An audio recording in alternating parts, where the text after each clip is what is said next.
Hello angels, welcome back to my channel. तो चलिए not a fairy tale का next part start करते हैं। तो जो जियांग चैंग होता है ना, वो मतलब वॉल में उसको पिन करके रखा हुआ होता है और उसके हेड से फुट तक ना बस उसका बस ब्लड ही निकल रहा होता है। और उसके सारे जितने कपड़े थे, सारे कपड़े मतलब जो होते हैं ना, सारे कपड़े रेड हो गए थे। मतलब वाइट कलर पूरा रेड में दिख रहा था। पर उसको अपना बॉडी का फिज़िकल पेन है ना, बिल्कुल ही पेनफुल फील नहीं हो रहा था। वो बस देख रहा था और मतलब वो अपनी आँखों के सामने जो भी कुछ हो रहा वो देख रहा था। उसकी आँखें रेड हो गई थी आंसुओं से और गुस्से से। और वो मतलब बहुत ज़्यादा डेस्परेट फील कर रहा था। उसका दिल ना बहुत ज़्यादा टूट गया था अपने शिज़ोंग के लिए। और मतलब जो होता है ना, अपने हेल्पलेसनेस थी कि वो कितना हेल्पलेस फील कर रहा है अभी इस मोमेंट में। और पहले तो वो बस गुस्सा कर रहा था, चिल्ला रहा था, होता ना। पर बाद में मतलब वो मतलब ना अपने मतलब आवाज़ निकालना भी उसने बंद कर दिया। उसने अपने लिप्स को फोर्सफुली बाइट करके रखा और मतलब उस तरफ देख भी नहीं था। उसने रिफ्यूज़ कर दिया कि मुझे उस तरफ देखना भी नहीं है, क्योंकि वो बर्दाश्त नहीं कर पा रहा था कि उसका शिज़ोंग, उसका इतना मतलब रिस्पेक्टेड और हाई एंड माइटी शिज़ोंग को, मतलब जो एक एक्साइल्ड इमॉर्टल बोलते हैं जिसको, इतना मतलब फेमस कल्टीवेटर है, उसको ऐसे एक डेविल रेविश कर रहा है, उसको टेक कर रहा है, उसको फोर्स कर रहा है। और मतलब ये सब देख के ना जियांग चैंग को बिल्कुल ही बर्दाश्त नहीं हो रहा था। वो सोच रहा था कि ये ऐसा बिल्कुल नहीं होना चाहिए। जो शिज़ोंग है उसको बिल्कुल ही इस तरह से सफ़र नहीं करना चाहिए। ये ह्यूमिलेशन और टॉर्चर जो है ना, उसकी शिज़ोंग के लिए नहीं है। और मतलब उसको सबसे ज़्यादा बुरा इस बात का लग रहा था कि वो कितना हेल्पलेस है। मतलब उसको ये चीज़ ना और ज़्यादा ही मतलब वर्स फील करवा रही थी। और उसको ऐसा लग रहा था ना, जो समय बीत रहा है, जो उसके सामने आंखों के सामने हो रहा है, वो एकदम स्लोली हो रहा है। उसको लग रहा था कि समय क्यों ख़त्म नहीं हो रहा है, क्यों सब कुछ ओवर नहीं हो जा रहा है। और समय ऐसा हो गया था ना कि रुक गया था। उसको ऐसे फील हो रहा था कि समय रुक गया है और बहुत पेनफुली जो है ना समय पास हो रहा है।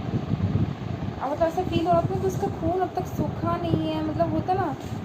और वो सोच रहा था कि मैं क्यों एक कल्टीवेटर हूँ, मेरा बॉडी इतना मतलब होता ना, क्यों मतलब मॉर्टल्स की तरह मेरा बॉडी मेरे प्राण को छोड़ के नहीं, मतलब प्राण मेरे बॉडी को छोड़ के क्यों नहीं चले जा रहे हैं। मैं कल्टीवेटर हूँ तो मैं जल्दी मर भी नहीं सकता हूँ। भले बॉडी का ना हर एक खून की बूंद बह जाए, फिर भी वो मरेगा नहीं, क्योंकि वो कल्टीवेटर है।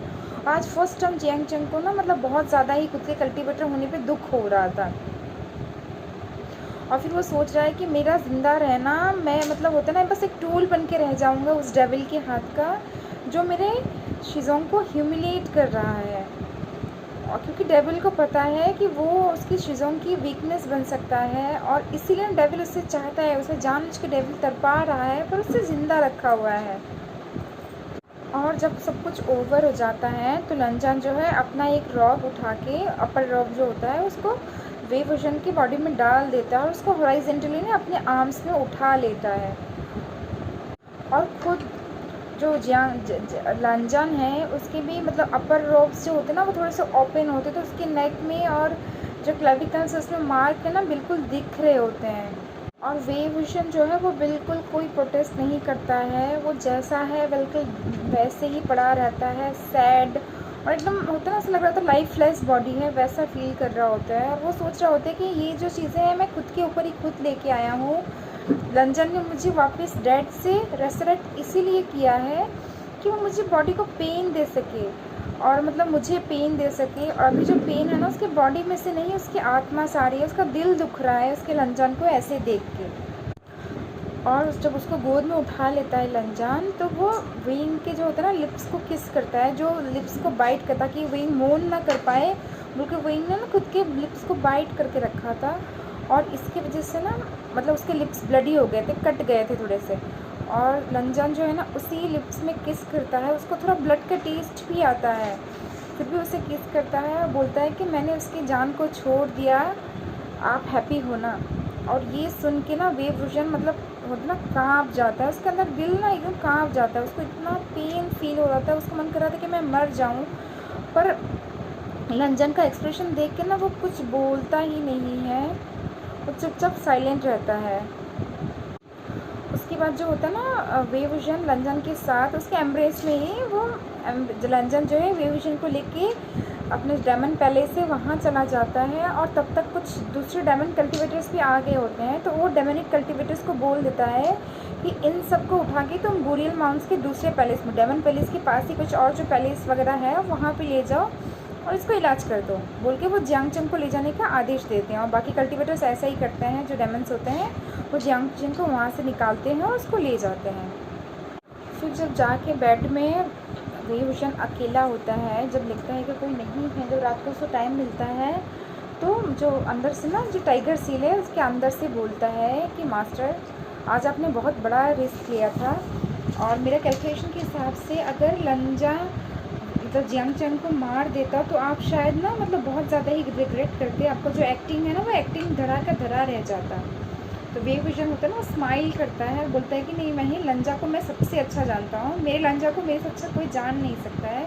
मुझे अच्छे से पता है कि जब वो मुझे इतना कुछ पे करके मेरी लाइफ को वापस लेके आया है तो मुझे मरने नहीं देगा। और मतलब होता है ना, उसे पता है कि मरना इजी होता है, लाइफ जो है ना वो ज़्यादा पेनफुल है, तो इसीलिए वो लोगों को ज़िंदा रखेगा और ट्रबल देता रहेगा। और जितना मैं उसे प्रोवोक करूँगा, जितना मैं ये सब चीज़ें दिखाऊँगा, उतना ही वो जियांगचंग को मारेगा नहीं, इजीली तो बिल्कुल ही नहीं मारेगा, और जियांगचंग को मैं मरने नहीं दूँगा।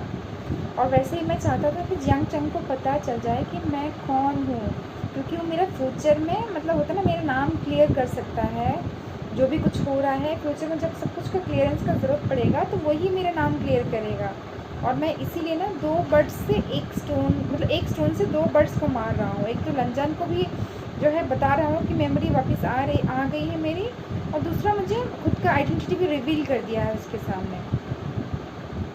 तब टाइगर सिल बोलता है कि आप तो 100% नहीं थे कि आपका प्लान जो है सक्सेस हो जाएगा, पर जो भी है, आप पता नहीं क्यों श्योर थे कि वो मतलब जियांगचंग को नहीं मारा, पर जियांगचंग बेचारा ने बहुत झेला है कि नहीं। तो जो वे विजन होता है ना, ज़ोर से शाई करता है, बोलते हैं कि हाँ उसने बहुत झेला, पर ये जो कल्टिवेटर होने का हार्डशिप सहना ही पड़ता है, क्योंकि मैंने भी तो बहुत सारा रफ झेला ही है ना, आज भी कितना रफ था। और जो टाइगर सिल ना उसके आगे कुछ बोल ही नहीं पाता है। फिर वे विजन खुद ही बोलता है कि मैंने 2 असिस्टेंट बना लिए हैं, बस एक बाकी है, वो बहुत ज़्यादा इम्पॉर्टेंट है, और वो जो असली जो नॉट है ना लंजान के दिल में, वही है। और मैं उसे यूज़ करने से बिल्कुल बुरा नहीं लग रहा है। इन दोनों को जब यूज़ किया मुझे थोड़ा बहुत बुरा लगा, पर उसको यूज़ करने में मुझे बहुत बिल्कुल बुरा नहीं लगेगा, क्योंकि वो मेन जो है ना लंजान के दिल में एक क्या बोलते हैं गांठ बांध के रखा है। लंजान के दिल में जो नफ़रत है ना, उसकी गांठ उसी पर्सन से जुड़ी हुई है, बोल के ना वे विजन अपने मन के अंदर स्मेल कर रहा होता है। और मतलब टाइगर सिल भी उसके हाथ के साथ में मतलब होता है ना हंस रहा होता है, वो आगे का प्लानिंग कर रहे होते हैं।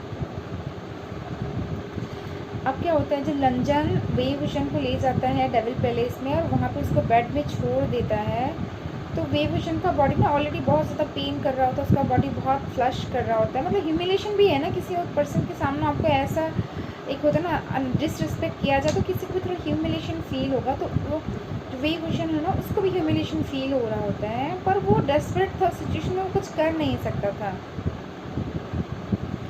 और फिर क्या होता है, वे विजन मतलब होता ना ऐसा दिखाता है कि उसे सब कुछ याद आ गया है, उसने लंजन को भी पहचान लिया है,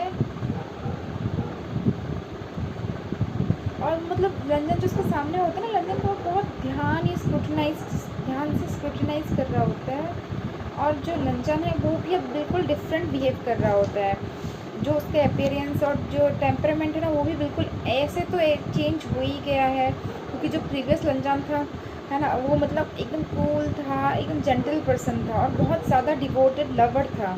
और उसकी जगह में जो अभी वाला लंजन है वो बहुत ज़्यादा ही विकेड है, और डेमोनिक कल्टिवेटर तो ऑब्वियसली डेमोनिक जो होते हैं ना एविल थिंग्स उसके अंदर दिखेंगे, डार्क थिंग्स उसके अंदर दिखेंगे। पर वे विजन सोच रहा होता है कि मेरे अंदर कुछ ऐसा राइट नहीं है कि मैं उसमें कुछ कमी निकालूं, क्योंकि मैंने ही तो सब कुछ किया है, मैंने ही अपने खंजर से उसे मारा है, अपने बिलव्ड को मारा है, और उसे एविल बनने पे मजबूर मैंने ही किया है।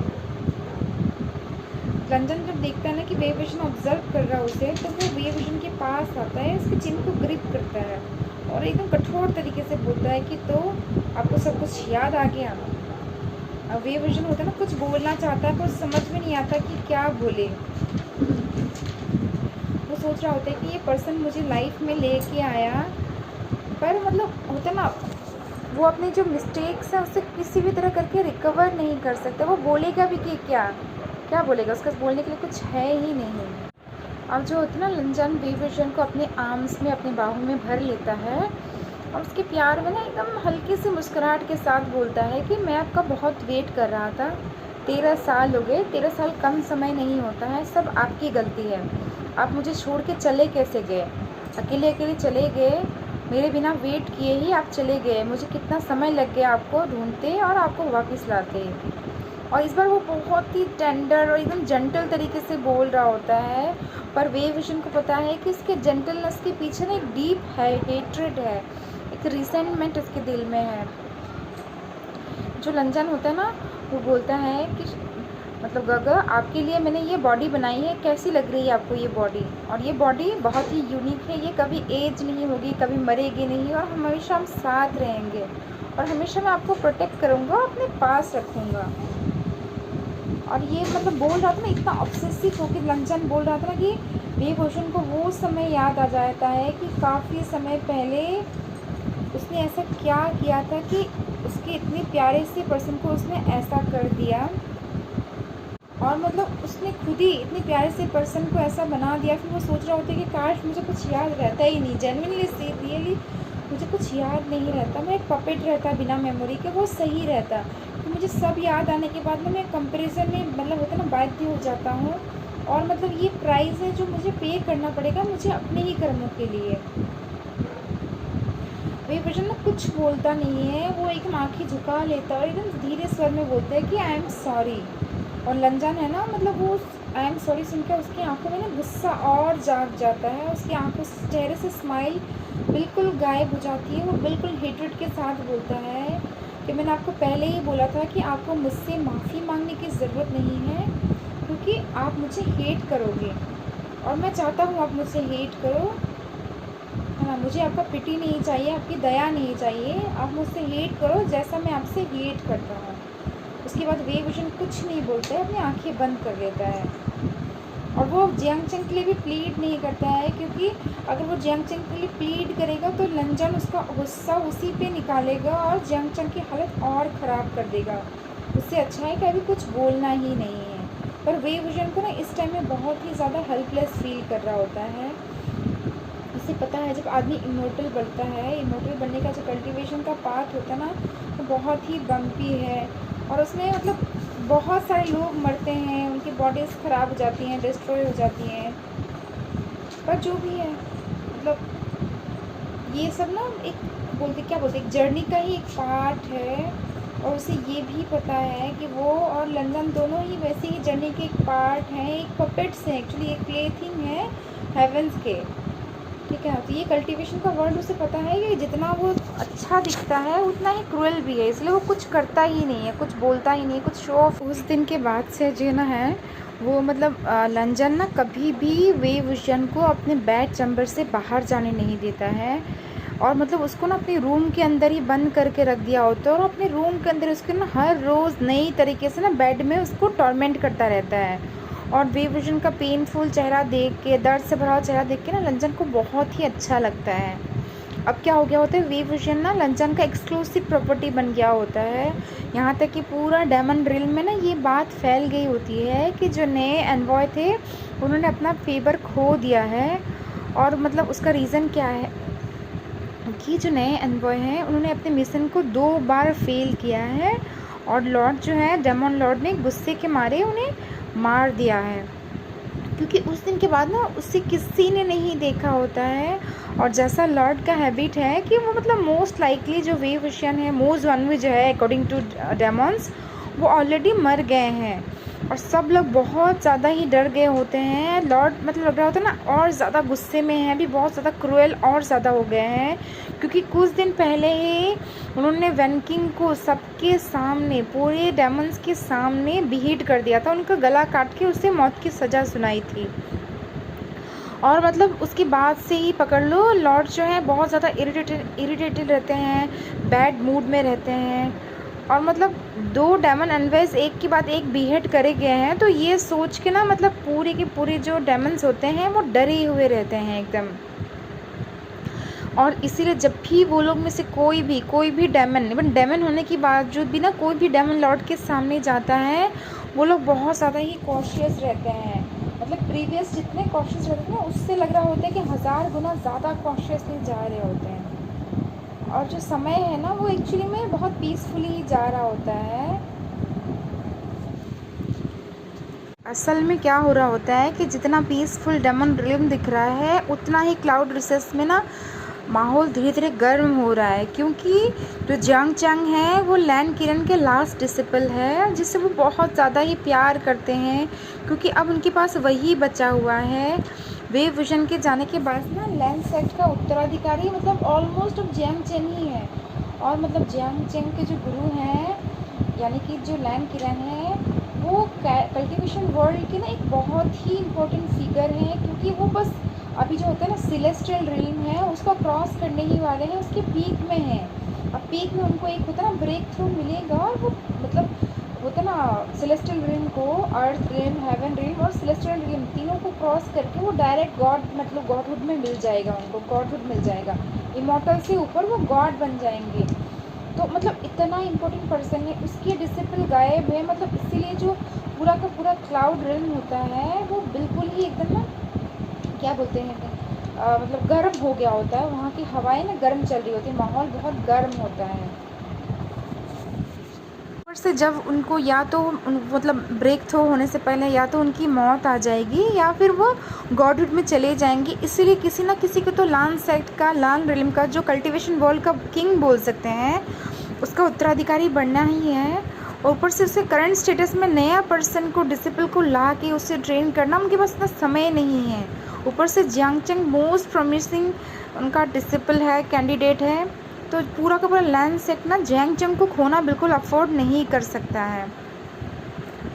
इसलिए जब उन्हें ये खबर मिलती है कि डेमोनिक लॉर्ड जो हैं उन्होंने मतलब जियांग चैंग को कैप्चर कर लिया है, तो पूरा का पूरा क्लाउड रिम जो होता है ना, नॉट ओनली लैंड क्लैन, मतलब पूरा क्लाउड रिम जो होता है वो पूरा एंशियस हो गए होते हैं। और उस रात ना सारे कल्टीवेटर्स जो होते हैं, सीनियर कल्टीवेटर्स सारे सेक्ट्स के, वो लैंड सेक्ट में जमा होते हैं और रात को मीटिंग करते हैं। उन सब ने ज्वाइन अपना फोर्सेस ज्वाइन कर लिया होता है, और सब एक होकर डिसाइड करते हैं कि अब इस बार वो डेमन जो होता है ना, डेविल पैलेस के ऊपर हमला करेंगे। बुरियल जो माउंट्स है, जो जहाँ जिसके अंदर डेमन रिल्म है, उसको पूरा चारों तरफ से घेर लेंगे, और सब मिलके एक साथ जितने रेडियस कल्टीवेटर्स हैं वो हमला करेंगे। और मतलब इसलिए ना सब मिलके प्लान बनाते हैं, क्योंकि आज उन्होंने लैंग सेक्ट के उत्तराधिकारी को मतलब से कब्जा मतलब किडनैप कर लिया है, कल वो उनके उत्तराधिकारी को या फिर उनके जो सेक्ट लीडर हैं उसको मतलब होता है ना किडनैप कर सकता है। तो ये डेमन्स जो हैं बहुत ज़्यादा ही अपने लिमिट को क्रॉस कर रहे हैं। अब उसको टॉलरेट करना मतलब सबके ऊपर से बाहर हो रहा है। ऊपर से डेविल पैलेस स्ट्रॉन्गर बनते जा रहा है, तो इसीलिए ना राइटियस सेट को अभी कुछ ना कुछ तो करना ही पड़ेगा, आर या पार की लड़ाई लड़नी ही पड़ेगी। तो फ्रेंड्स, इस पार्ट को हम यहीं पे कंप्लीट करते हैं। मैं बहुत ही जल्द नेक्स्ट पार्ट लेके आऊँगी। आई होप आप सबको अच्छा लग रहा हो। Okay then, bye.